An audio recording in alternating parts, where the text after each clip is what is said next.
papito lindo, porque eres bueno. Gracias porque en tu misericordia nos permitiste la vida. En tu bondad nos permitiste, Señor, poder abrir nuestros ojos. Y estamos agradecidos contigo, Señor, y hoy nos reunimos aquí, tu iglesia, porque somos personas que necesitamos de ti, Señor. No somos perfectos, Padre. Nadie es perfecto en este mundo. Solamente tú, Señor. Y por eso estamos aquí, porque queremos darte nuestra alabanza, Señor. Queremos cantarte, queremos decirte cuán gran agradecidos estamos de todo lo que tú has hecho en nuestra vida. Yo sé que a lo largo de la semana hemos pasado quizás algunas circunstancias en el trabajo, quizás en el hogar, quizás en el negocio o cosas personales, Señor, pero tú siempre has estado ahí, Padre. Quizás nosotros a veces somos un poquito rebeldes y tomamos decisiones en nuestra propia creencia, pero haznos entender, Señor, que tú tienes el orden y el cuidado de nosotros. Bendice este culto, Señor. Guárdanos en esta mañana. Bendice a los que estamos aquí, Señor, pero también a los que no han venido o a los que por alguna enfermedad, Señor, no pueden venir. Quizás otros están pasando un dolor. Te pedimos que también tú, Señor, pongas la mano en ellos, papito lindo. Y también te pedimos por los vecinos, Señor, que nos escuchan cada domingo. Te pedimos que también podamos ser una iglesia de ejemplo para que algún día ellos también puedan entrar aquí, Señor. Así que a ti sea la gloria y la honra por los siglos de los siglos. Amén.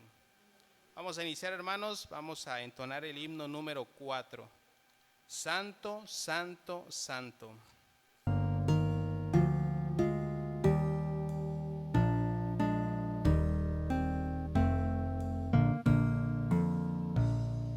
Santo, santo, santo, Señor omnipotente, siempre labio mío, flores te dará.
Hermanos, bienvenidos a nuestro culto de hoy.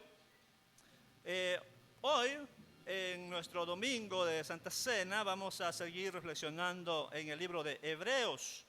¿Ya? El libro de Hebreos y entramos al capítulo 2. En este capítulo 2, los primeros 4 versículos, nuestro tema será aférrate a tu gran salvación. ¿Ya? Aférrate a tu gran salvación. En la imagen que ustedes quizá desde atrás no puedan visualizarlo bien, está una persona colgando y tenemos acá una Biblia. La persona está cayéndose, la Biblia está allí y las letras forman una especie de soga. Una especie de soga sobre la cual la persona se está aferrando de alguna manera, aferrándose a las promesas de Dios. El tema no es aferrarse a las promesas de Dios, pero la imagen me pareció muy útil para comenzar la reflexión de hoy. La idea es aferrarse a la salvación que Dios nos da. Quiero abrir paréntesis y decir muchas gracias por sus oraciones. Ya nuestra hija Hannah Hadassah está en casa. Ahí pueden ver un poco la foto de sus primeros días, sus primeras horas. Está en casa. Gracias por sus oraciones y también gracias por sus regalos que realmente son muy útiles. Estamos usándolos allí. Muchas gracias. Allí hay un video, no lo vamos a presentar, pero puedes ponerle play, por lo menos para los primeros segundos. Y creo que dura como un minuto. Voy a enviarlo al grupo de WhatsApp de la iglesia por si alguien quiere verlo, ¿no? Entonces ya por ahí, un minuto por ahí. Entonces dejamos para otra ocasión. Entramos a nuestro tema puntualmente. Cuando tienes problemas, dificultades, ¿a qué o a quién te aferras? ¿A qué o a quién te aferras? En la imagen, en la diapositiva, tenemos a una persona, por supuesto, este es muy gráfico, que no sucede aquí en Tapachula, quizá en algunos países, especialmente en el norte, pueda suceder, los huracanes, donde está muy fuerte y se agarran de cualquier cosa, aquí se agarran de un árbol, una rama. Los torbellinos, huracanes son muy fuertes, pueden llevar inclusive a una persona. Es solamente una ilustración para decir hay problemas, dificultades. Entonces la pregunta con la cual quiero iniciar es: cuando tienes problemas, dificultades o situaciones difíciles de la vida, ¿a qué? Un concepto, una idea, ¿a qué? ¿O a quién? Es una persona. ¿A quién te aferras? ¿De quién te agarras para que no seas sumido en el problema, no seas llevado más allá?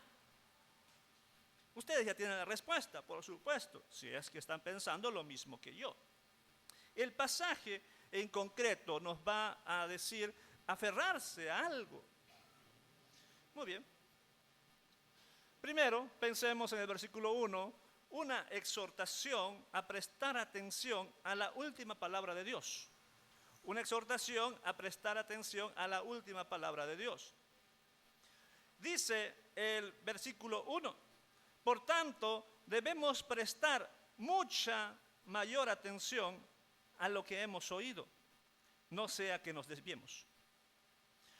El por tanto es una conjunción que conecta lo anterior, que el capítulo 1. El capítulo 1 ya hablaba de Cristo, el Hijo de Dios, que es la mejor revelación de Dios, y luego que es mejor que los ángeles. Luego de haber expuesto esa superioridad, ahora dice, por tanto, ya que Cristo es superior a los profetas de algún modo, y que Cristo es superior a los ángeles, debemos prestar mucha mayor atención. Ahora, aquí la palabra griega ciertamente nos pudiera llevar a hacer una especie de comparación simple o un superlativo. o un superlativo, elativo. Discuten los autores, las traducciones también. Si se dice mucha más atención que, o eso sería comparativo, comparar a quién prestamos atención, o si fuese un superlativo, sería como el que tenemos acá, prestar mucha mayor atención.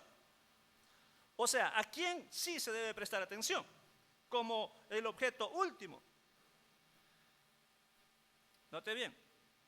Por tanto, entonces, si antes los judíos prestaban atención a los profetas, el superlativo, presten atención a Cristo. Si antes los judíos prestaban atención a los ángeles como emisarios de Dios, ahora dice mayor atención a Cristo. No dice Cristo aquí, pero el argumento se refiere a Cristo. A lo que hemos oído, ¿de quién? De la última palabra de Dios. ¿Quién es? Cristo. Ahora, esta acción es activa y es constante. Al parecer, eso es una suposición, pero una suposición válida. Al parecer, muchos de los cristianos lectores de esta epístola estaban descuidando la palabra de Dios. Descuidando la palabra de Dios. Puntualmente, descuidando el mensaje de Cristo que es traída por los apóstoles. Estaban descuidando. No dar la mayor atención a la palabra de Dios puede conducirnos, lo que está en verde, a que nos desviemos. A que nos desviemos. Entonces, la exhortación es, mira, ustedes pueden desviarse, hay posibilidad de desviarse del camino correcto si es que consciente o inconsciente deciden no prestar atención activa. Note bien esto, activa. Es intencional. Y quiero decirles que yo aquí en la iglesia muy pocas veces encuentro a algunos con esa atención activa. Me refiero, yo soy maestro, pero yo como maestro de don, a mí me importa impartir el conocimiento. Eso es lo que me importa. Que el estudiante haga con el conocimiento lo que quiera, eso ya no me compete. Yo no voy a convencer al estudiante de algo. Yo le imparto conocimiento. ¿Okay? Eso es de alguna manera mi oficio y está relacionado con mi don. Entonces, entre los tantos alumnos que uno puede tener, hay gente que solamente está en las clases, aquí en la iglesia, no necesariamente porque no hay calificación, pero en cualquier escuela, en la universidad, en seminario, instituto bíblico, bueno, etc. Muchos de ellos están allí por cumplir, por aprobar. Pero no están prestando atención activa. No están sacándole el máximo provecho al curso que se imparte. Y yo, la verdad, yo expongo mi tema. Si de ellos, de 100 estudiantes, 99 están durmiendo, no me importa. Pero uno está atento, en ese me centro. Yo soy así. Generalmente los académicos, bueno, me estoy poniendo el adjetivo como tal, los académicos decidimos más que nada impartir el conocimiento. Pero estamos buscando personas que presten atención. Que no solamente estén sentados en las bancas o en las sillas, sino que presten atención y sean activos, estén dispuestos a aprender. Como aquella frase que suelo decir a mis nuevos alumnos siempre. Yo busco estudiantes que sean como los atenienses, dispuestos a escuchar siempre. Y también con discernimiento de los bereanos. Verifiquen la información que uno está impartiendo. Ahora, esa información que estoy dando busca que todos los que escuchan deben estar activos. En su cerebro deben estar escuchando, analizando, diciendo, ¿será verdad lo que está diciendo o no? ¿En qué se está basando? Una atención activa. Y el texto dice, lo que hemos oído. Y no es cualquier discurso. Está hablando del discurso de Dios, por eso palabra de Dios. Pero he visto aquí en la iglesia que algunos hermanos vienen solamente para estar en el culto. Estar en el culto, orar, cantar, pero no hay más que eso. Cuidado, cuidado. Voy a generalizar. Puede ser que te desvíes. Quizá no de la fe verdadera, pero te desvíes del propósito, del por qué Dios te tiene aquí. En las grandes iglesias, mega iglesias, las personas solamente van a congregarse, dan su ofrenda y se van. Se entretienen. 2 horas, 3 horas de culto se entretienen. Y justo antes de ayer una hermana decía de otra hermana que va a una de esas mega iglesias aquí en Tapachula. Buen show, bonito, todo. Pero ahí casi no se predica la Biblia como debe ser. No prestan mucha atención a la Biblia en ese tipo de iglesias. Más están motivando, más están buscando lo mejor de uno. Y este pastor o apóstol, o bueno, el dueño de la iglesia, a decir verdad, el dueño de la iglesia, porque es el dueño,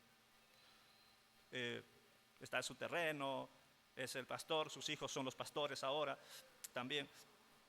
No le interesa mucho tampoco la feligresía, excepto que den sus ofrendas. Pero ¿sabe qué pasa con uno de sus miembros? Ni miembros sabe, porque no toman lista de quiénes son los que asisten, no tiene compromiso. Pero uno de los que asisten allí fielmente a esa iglesia, por si acaso prende una veladora, por si acaso prende otra cosa, por si Dios no responde tenemos otro. No dice que cuando tiene un bebé, cuando ya esta noche la ropa del bebé, aunque esté mojado, lo baja, porque no vaya a ser que un espíritu malo toque la ropa. Superstición. Por no estudiar la Biblia. No estoy diciendo solamente que se pueden desviar y luego apartarse de la fe, ser apóstatas, sino desviarse del propósito del que están aquí. Por tanto, debemos prestar mucha atención a lo que es la palabra de Dios, especialmente la última palabra de Dios, que es el mensaje de Jesucristo. 2. Advertencia sobre descuidar la salvación de Dios. Versículo 2 dice: porque si la palabra hablada por medio de los ángeles resultó ser inmutable, y toda transgresión y desobediencia recibió una justa retribución, ¿cómo escaparemos nosotros si descuidáramos una salvación tan grande? El autor de Hebreos dice: mira, esa palabra hablada por medio de los ángeles es inmutable. ¿A qué se refiere? A la ley. En la Biblia no lo dice, no lo dice. No es una declaración canónica. Canónica es lo que está en nuestros 66 libros. Pero en la tradición judía, lo que llaman la ley oral, en la tradición judía se creía, y está recogido eso en el Nuevo Testamento, en 3 pasajes bíblicos concretos. Uno es otro está en Gálatas y otro está en otro pasaje también del Nuevo Testamento, que los ángeles fueron los intermediarios para traer la ley de Dios. En el Éxodo es Dios directo, Dios es el que da la ley, con su dedo inclusive lo escribe. Pero en la tradición oral fue Dios se lo da a los ángeles se lo llevan a Moisés. Si eso fuese cierto, pone ahí un sí condicional. Si la palabra hablada por medio de los ángeles, o sea, la ley de Dios, resultó ser inmutable, que no debe cambiar, y todo aquel que transgrede o desobedece la ley, ¿qué cosa recibe? Recibe justa retribución, su castigo. O sea, si alguien peca, la ley dice que debe morir. Con 2 o 3 testigos debe ser apedreado. Se cumple la ley. O sea, si alguien viola la ley de Dios, debe sufrir las consecuencias. Si eso pasó con una ley, la ley mosaica, traído según este relato, siguiendo la tradición oral, por los ángeles, ¿cuánto más nosotros recibiremos castigo, retribución, si descuidamos el mensaje de Cristo y descuidamos la salvación? Cuidado con descuidar la salvación de Dios. Origen y el testimonio de la salvación. La segunda parte del versículo 3 dice, la cual, y sabemos que la cual es un pronombre relativo, femenino, que se refiere a esa salvación que anda previamente. Esa salvación, después que fue anunciada, ¿y quién lo anuncia primero? El Señor. El Señor aquí se refiere a Jesucristo. El primero que lo anunció fue el Señor Jesucristo. Después de Él, nos fue confirmada por los que lo oyeron. ¿Quiénes son? Los apóstoles. Los apóstoles escucharon eso y comenzaron a predicar de lo mismo. Ahí va. ¿Cuál es el origen de la salvación? El Señor Jesucristo. Y esa difusión, ese testimonio, vienen por los que lo oyeron, los apóstoles y los discípulos, que fueron creciendo, 12, 70, 120 y así. Y estos que fueron confirmados, anunciaron de esta salvación por señales y prodigios, grandes que conocemos según Hechos 2, hacia adelante. La pregunta es, ¿qué vamos a hacer con la salvación que tenemos? ¿Vas a aferrarte o vas a descuidar? Yo les invito en esta mañana, amados hermanos, a que se aferren de esa salvación, del tema de la salvación y del personaje que da la salvación, Jesucristo. Aférrense, no se suelten por más tormentas que vengan. En la vida hay problemas, dificultades grandes, enfermedades a veces incurables. Inclusive la muerte, como las noticias que nos llegan de Nigeria, que está afectando a algunas tradiciones cristianas. Con el martirio, la muerte de esos cristianos. No importa.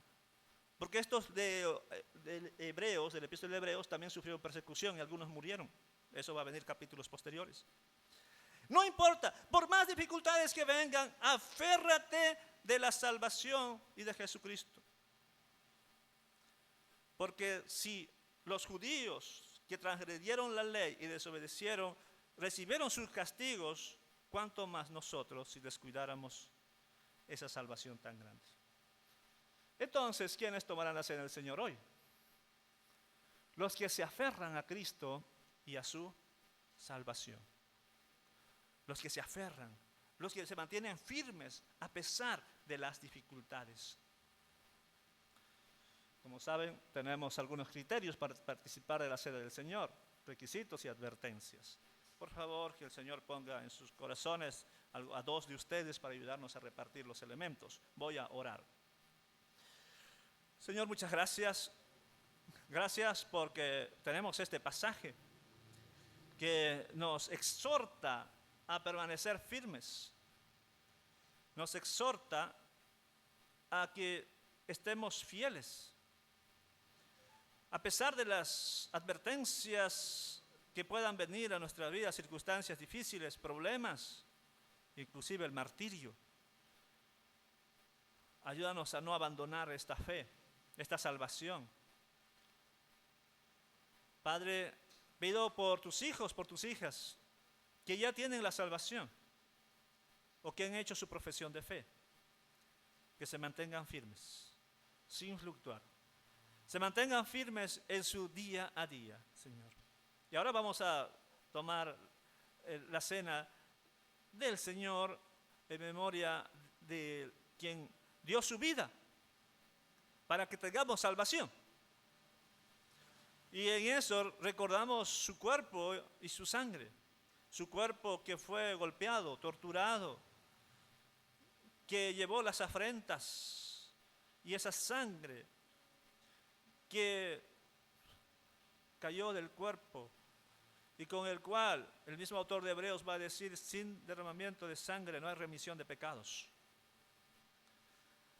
Y por eso, Señor, hoy celebramos, recordamos el sacrificio de nuestro Señor Jesucristo. Te quiero pedir que bendigas los elementos.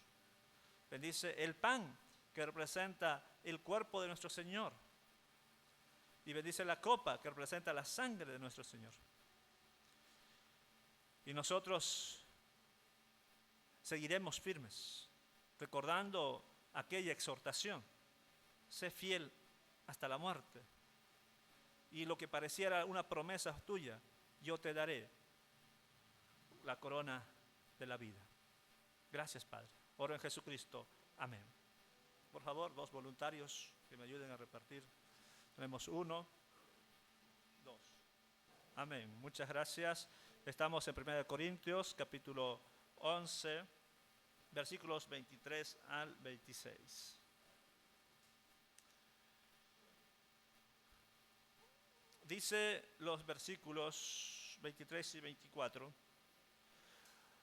porque yo recibí del Señor lo que también os he enseñado, que el Señor Jesús, la noche que fue entregado, tomó pan, y habiendo dado gracias, lo partió, y dijo: tomad, comed, esto es mi cuerpo, que por vosotros es partido. Haced esto en memoria de mí. Lo que tenemos el pan podemos participar.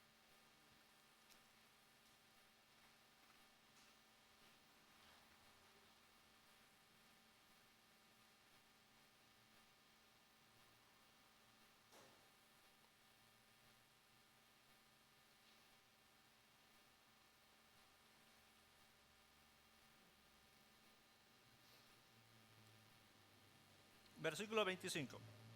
Asimismo, tomó también la copa, después de haber cenado, diciendo: esta copa es el nuevo pacto en mi sangre. Haced esto todas las veces que la bebiereis en memoria de mí. Los que tenemos la copa podemos participar.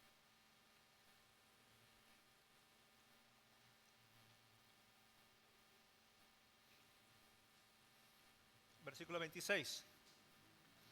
Así pues, todas las veces que comiereis este pan y bebiereis esta copa, la muerte del Señor anunciáis hasta que Él venga. Vamos a orar.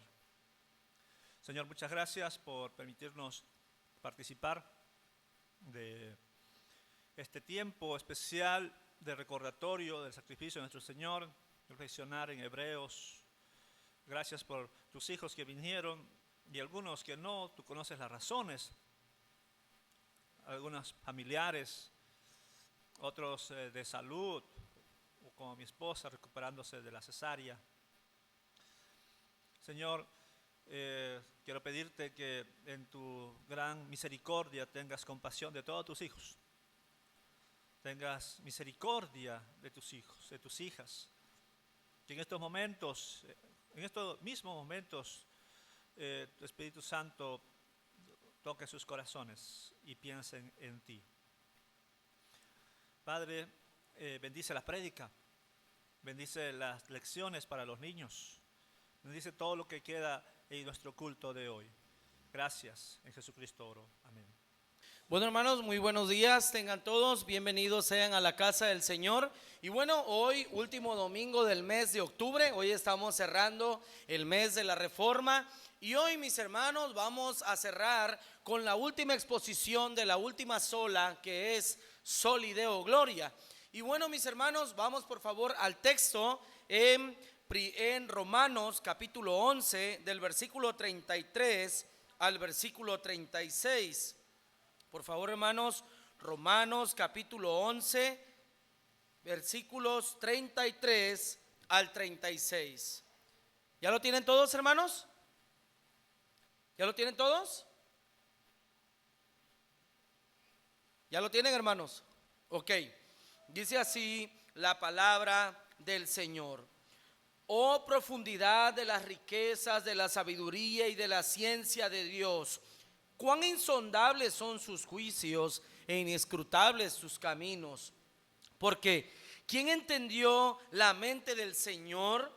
¿O quién fue su consejero? ¿O quién le dio a él primero para que le fuese recompensado? Porque de él y por él y para él son todas las cosas. A él sea la gloria por los siglos. Amén. Mi hermano, mi hermana, no vamos a negar que vivimos en un mundo centrado en las necesidades del hombre. Todos mis hermanos, siempre en este mundo gira en torno al bienestar del hombre, sus deseos y su gloria. Por lo cual, mis hermanos, pensar en la gloria de Dios a través de la vida de los hombres y de las mujeres es algo totalmente contracultural. Vuelvo a repetir esto, hermanos. Vivimos en una sociedad que solo ve las necesidades del hombre y todo gira alrededor del bienestar, sus deseos y la gloria del hombre. Y por esa razón, mis hermanos, pensar en la gloria de Dios a través de la vida de las personas es algo contracultural.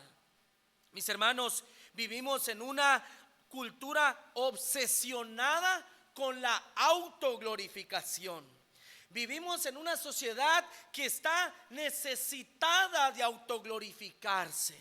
Mis hermanos, las redes sociales son el altar donde muchos cristianos se presentan como ídolos, buscando likes, buscando admiración, buscando comentarios y sobre todo muchas veces monetización.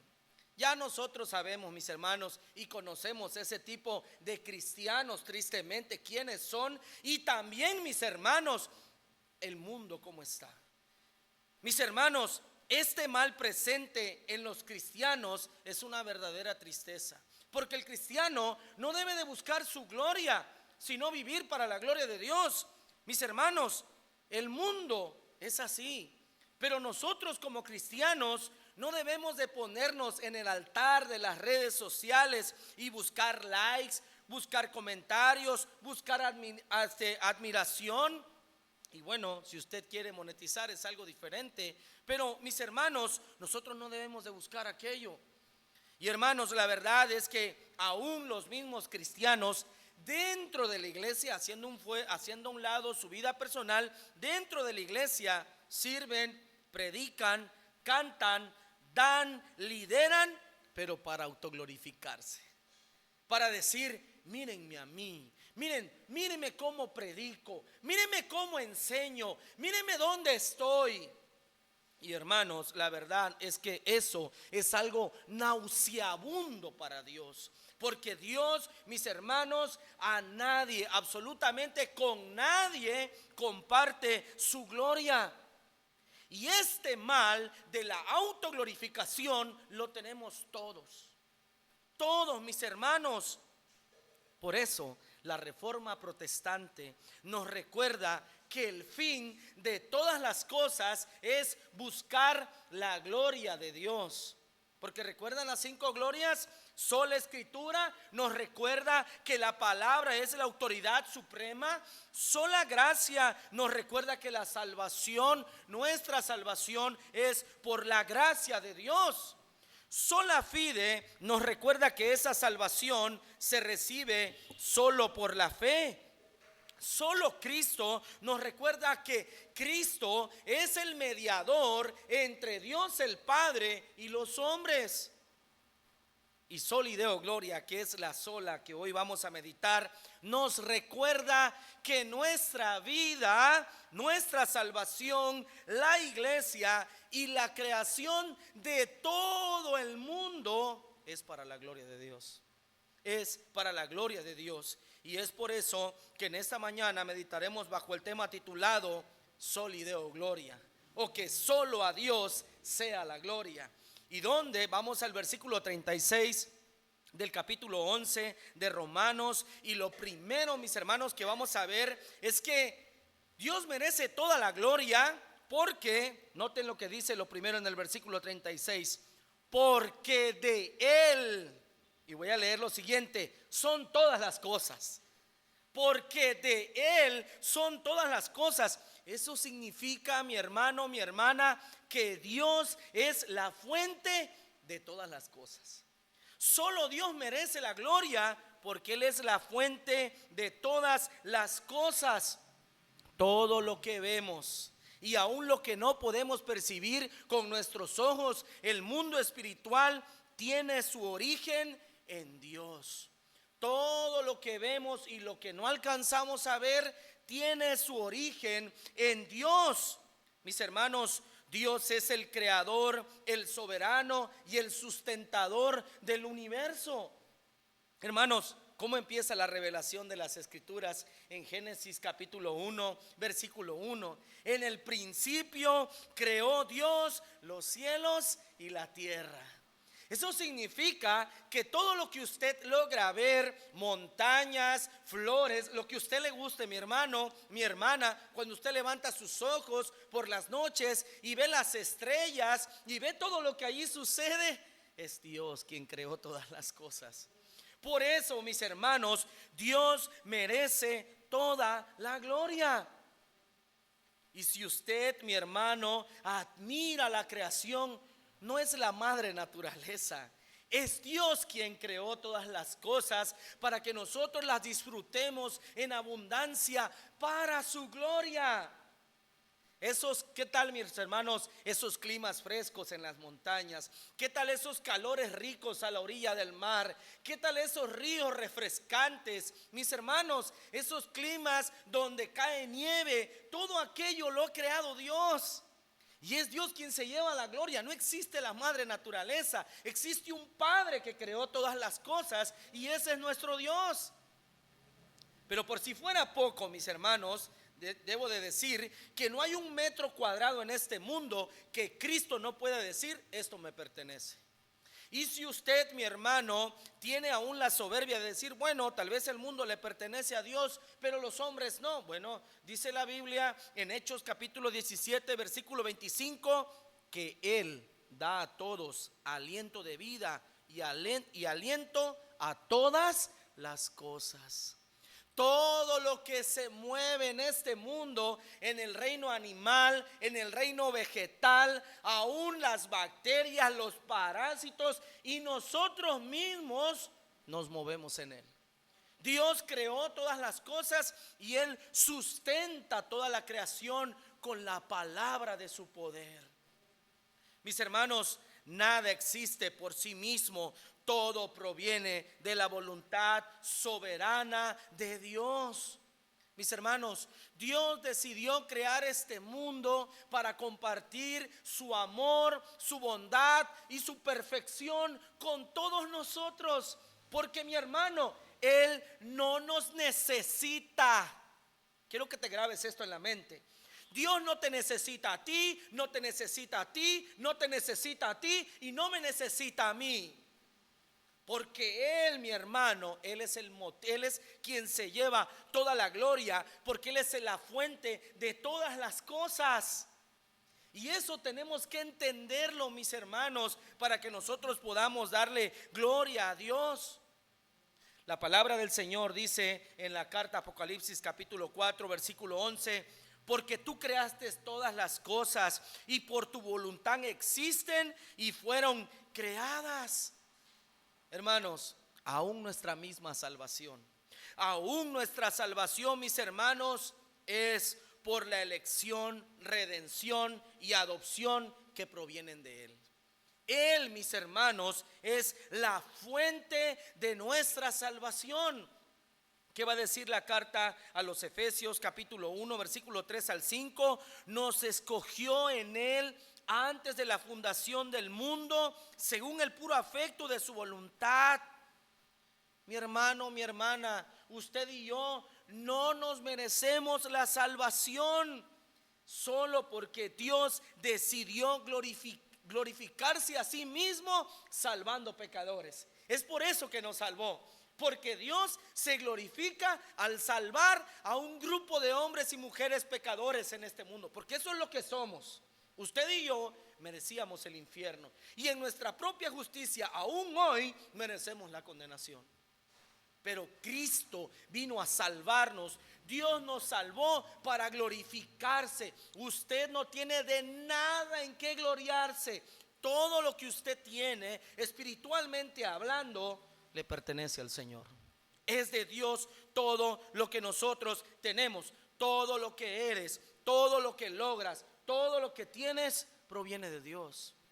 Dios te ha dado todas las cosas porque de Él son todas las cosas. En Él se originan todas las cosas espirituales, materiales, económicas, sociales, personales, en Dios. Él es la fuente de toda gracia, mis hermanos. Él es la fuente de toda verdad. Si hay algo bueno en ti, si hoy tú te paras frente al espejo y hay algo que te agrada en ti, tu personalidad, tus valores, el reconocimiento que te dan las personas, es Dios a través de ti. Decía Martín Lutero, mis hermanos, que se veían algo bueno en él, era Cristo en él, pero que se veían algo malo en él, era él mismo. Y eso es cierto, mis hermanos. Hoy yo me veo al espejo y aún no estoy satisfecho porque ¿quién se parece? ¿Quién está allá a la imagen y semejanza de Cristo? Nadie.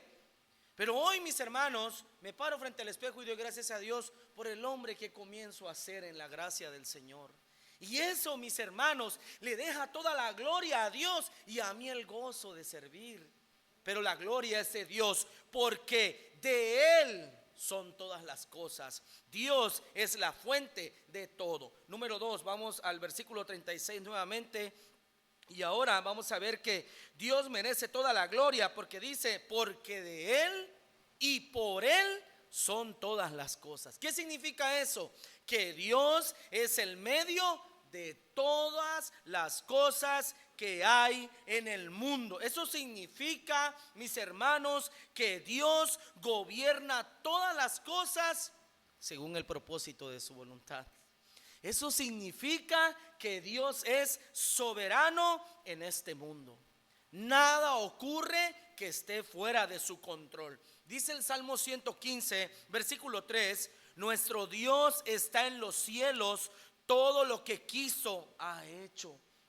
También en Efesios 1:11 dice, Él hace todas las cosas conforme al designio de su voluntad. En pocas palabras, mi hermano, mi hermana, nuestro Dios es el motor de la historia. Él es quien sostiene el universo y dirige todos los eventos hacia su plan redentor eterno. Todas las cosas, el Señor tiene control sobre todo. Mira, hermano, todos los imperios que nosotros logramos ver en la Biblia, Egipto, Asiria, Babilonia, Persia, Grecia, Roma, y en el Nuevo Testamento la alianza entre Europa y estas naciones de Medio Oriente, Dios tiene el control de todo. Y Dios ha mantenido a Estados Unidos durante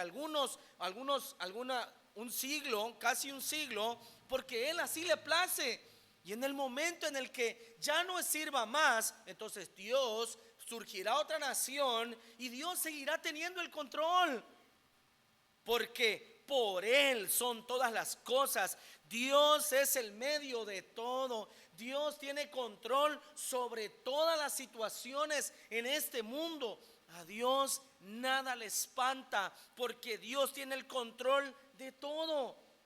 Lo mismo sucede en nuestra salvación. Miren, hermanos, el Padre planificó la salvación, el Hijo la efectuó y el Espíritu Santo la aplica a nuestras vidas. Y eso le asegura la gloria al Señor.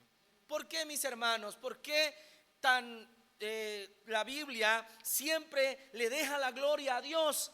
Porque sabe que somos enfermos que buscamos autoglorificarnos.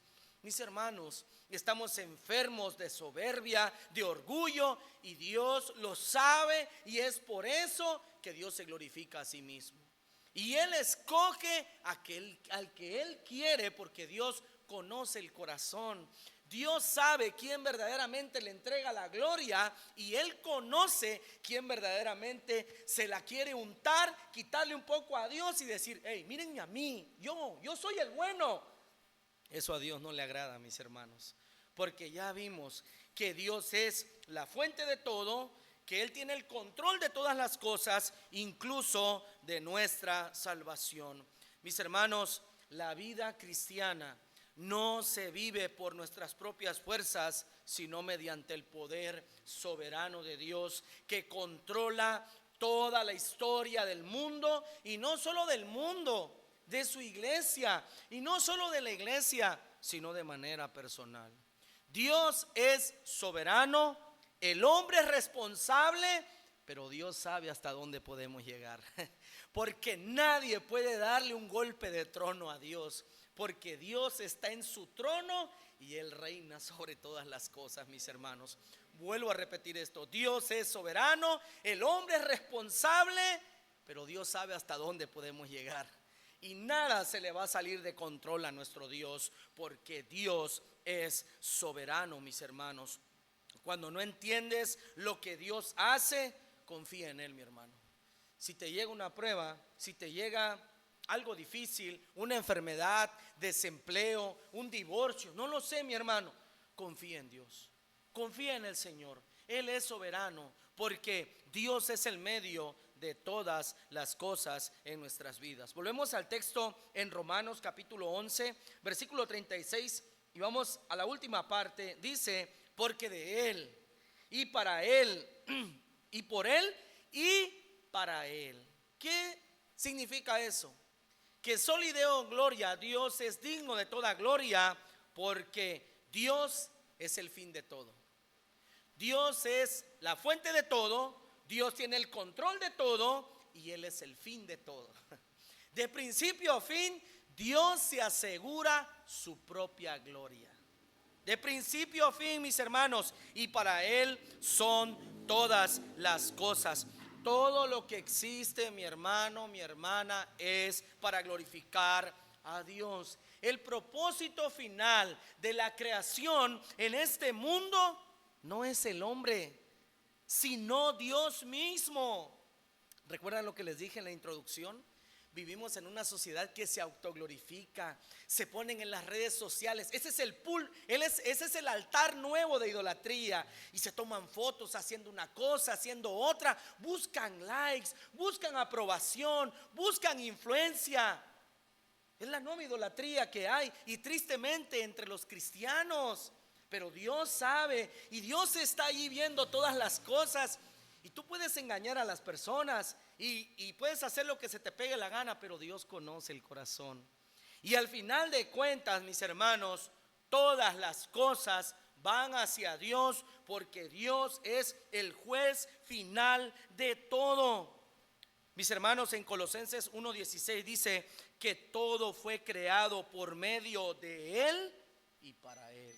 Incluso, mis hermanos, la salvación tiene como fin glorificar a Dios, darle gracias al Señor. Efesios 1:6 dice: para alabanza de la gloria de su gracia. Mis hermanos, la gloria de Dios es el centro del universo, y esa gloria también debe de ser en nuestras vidas. Mi hermano, repítete a tu corazón cuando te llegue el éxito laboral. Voy a hablar de esto porque es algo práctico. Cuando al hombre le llega un buen trabajo, se ensorbece. Cuando el negocio comienza a crecer, se vuelve engreído. Cuando llega el éxito ministerial, es engreído. Bájale, hermano, bájale, hermana. Recuerda que vives para la gloria de Dios, que nada es para ti. Disfruta lo que tienes. Dale gracias al Señor por el trabajo, el negocio, la casa, el dinero, la familia, los hijos, lo que quieras. Pero es para la gloria de Dios, y Dios te lo ha permitido. Disfrútalo.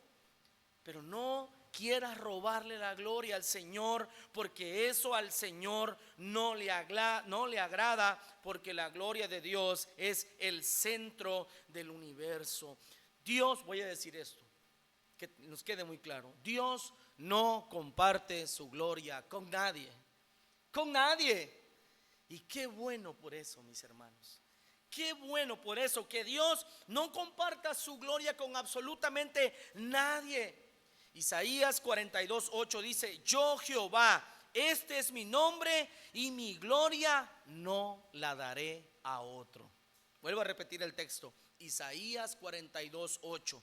Yo Jehová, este es mi nombre, y mi gloria no la daré a otros. Aún las cosas más pequeñas de nuestras vidas deben de glorificar al Señor. El texto que a mí me encanta y me lo recuerdo casi por lo menos una vez al mes es 1 Corintios 10:31, que dice: ya sea que comas o que bebas o hagas otra cosa, hazlo todo para la gloria de Dios.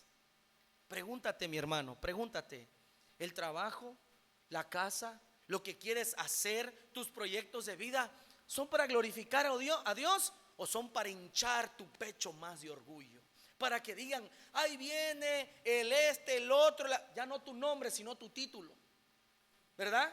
Mis hermanos, las personas que se escudan detrás de un título son tan pequeñas en persona y por eso se escudan detrás de un título. Y eso a Dios no le agrada, mis hermanos, porque usted ya tiene una personalidad. Desde el día en que nació, Dios lo hizo a su imagen y semejanza. Sus papás le dieron un nombre, le dieron una educación, unos valores. Usted es quien es sin necesidad de títulos, porque el título solamente es una herramienta que sirve para trabajar. Usted no es doctor 24 horas al día, ¿verdad? Usted no es licenciado o abogado las 24 horas del día. Usted no es ingeniero o arquitecto las 24 horas del día. Pero usted sí tiene un nombre y un apellido, y esa es su verdadera identidad. ¿Y sabes qué es lo que más identidad nos da? El ser hijos de Dios, el ser hechos a la imagen y semejanza de Dios. Así que mi hermano, mi hermana, vive para la gloria de Dios en todo: tu trabajo, tu familia, el ministerio. La verdadera adoración no solo es un canto dominical, no, sino una vida centrada en Dios.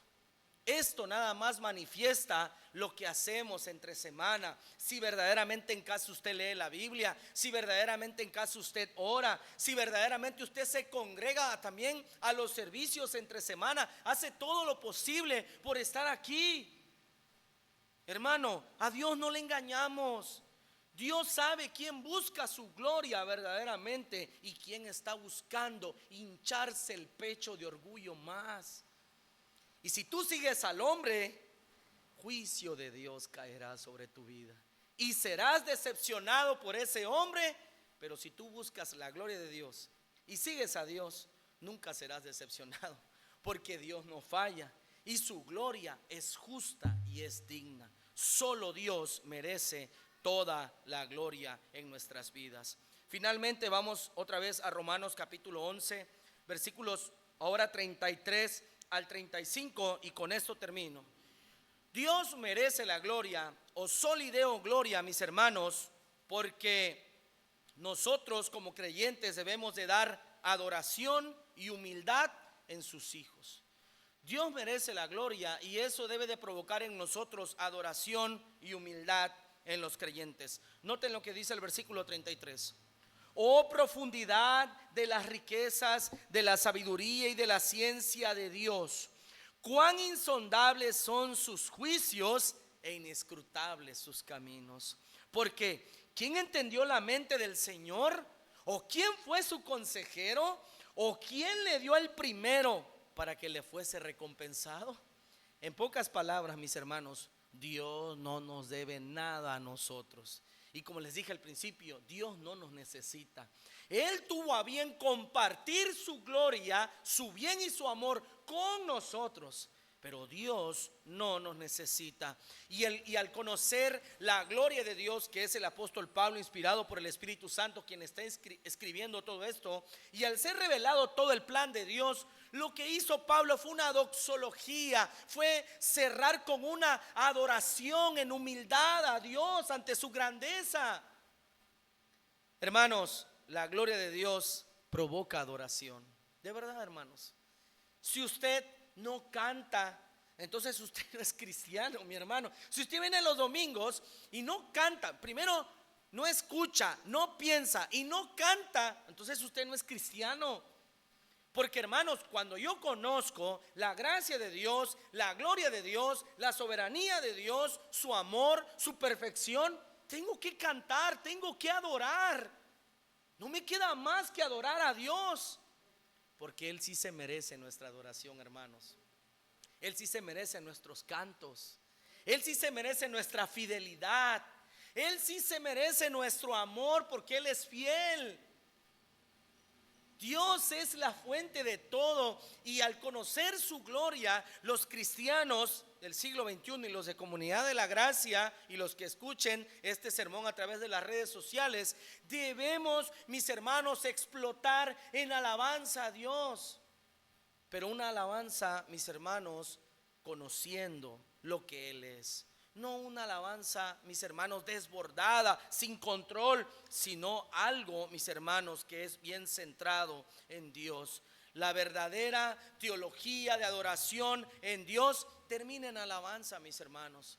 Decía un predicador hace muchos años, hace siglos atrás: yo solamente tengo que escuchar cantar a una iglesia para saber lo que cree. Y es cierto, mis hermanos. Y gracias a Dios que si usted se pone a leer, no tengo el himnario, si usted se pone a leer el himno y los cantos, usted va a encontrar que cada canto tiene la estrofa de la Biblia y está pensado. Incluso hay himnos que son la Biblia plasmada allí, algunos salmos. Y todos los himnos en la parte de arriba traen los textos donde sacaron a veces las citas, y nosotros las cantamos en este lugar. Y eso, mis hermanos, debemos dar gracias al Señor por todo aquello, mis hermanos. Y el Salmo 145:3, que lo cantamos en Celebremos su Gloria, dice: grande es Jehová y digno de suprema alabanza. Y ese himno nosotros los cantamos, es el Salmo 145, versículo 3.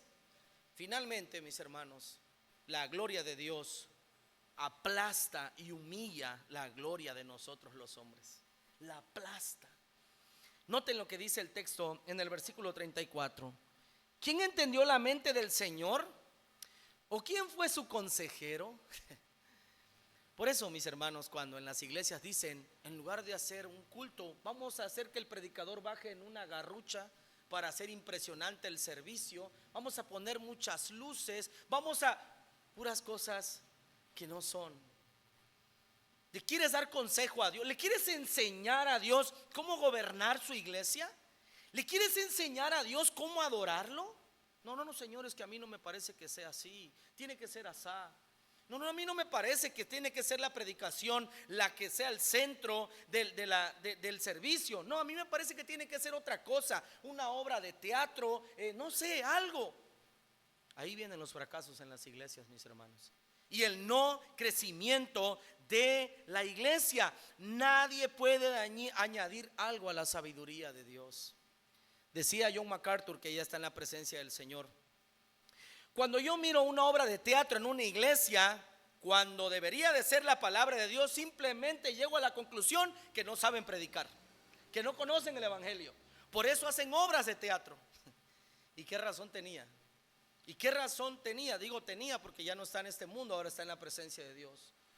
Mis hermanos, nosotros debemos de someternos a lo que Dios dice en su palabra. Nadie puede añadir ni quitar de lo que Dios ha dejado ya revelado en su palabra. Cuanto más logramos comprender la grandeza o la gloria del Señor, más conscientes somos de cuán pequeños somos, de cuán pequeños e insignificantes somos delante de un Dios eterno, grande, soberano, santo, que nos ama, que nos salvó, que nos guarda, y a pesar de nuestras infidelidades, la eternidad nos espera al lado suyo.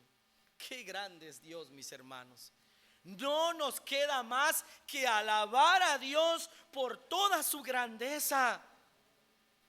Mis hermanos, la gloria de Dios hace que nuestro ego se aplaque.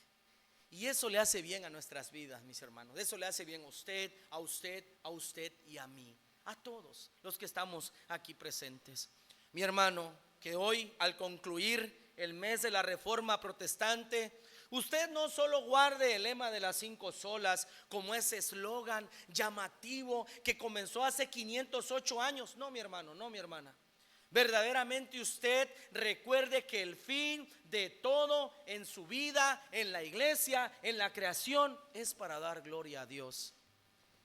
Y que lo que ya está, que todo lo que Dios necesitaba revelarnos, ya está revelado. No hay nada más que añadir, no hay nada más que quitar. Dios ha revelado todas las cosas.